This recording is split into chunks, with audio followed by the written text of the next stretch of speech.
ଝାରସୁଗୁଡ଼ା ଜିଲ୍ଲା କିର୍ମିରାସ୍ଥିତ ଏକଲବ୍ୟ ଆଦର୍ଶ ଆବାସିକ ବିଦ୍ୟାଳୟରେ ଚତୁର୍ଥ ବାର୍ଷିକ ଉତ୍ସବ ଅନୁଷ୍ଠିତ ହୋଇଯାଇଛି।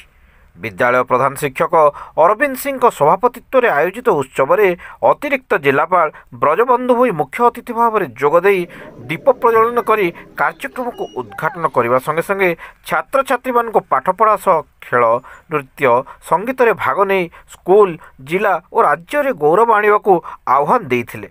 जिला आईटीडी अधिकारी संजीत कुमार पटेल, जिला मंगल संप्रसारण अधिकारी डोमिनिक टप्पो, राज्य हॉकी संघ उपसभापति जीवन महांती, किरमिरा तहसीलदार दिवाकर माझी, ब्लॉक मंगल संप्रसारण अधिकारिणी संचिता महंत, सुरेंद्रनाथ पुजारी प्रमुख सम्मानित अतिथि भाव में कार्यक्रम में जोगदे विभिन्न प्रतियोगितार कृति छात्र छात्री मानू पुरस्कृत करथिले। मोबाइल द्वारा शिशु और अभिभावक अनुमति देवार क्षति हमार गीतिनाट्य माध्यम सचेतन करा जाइथिला। समस्त शिक्षक शिक्षयित्री माने सहयोग करथिबा बेले शिक्षयित्री त्रिपति मिली धन्यवाद अर्पण कर।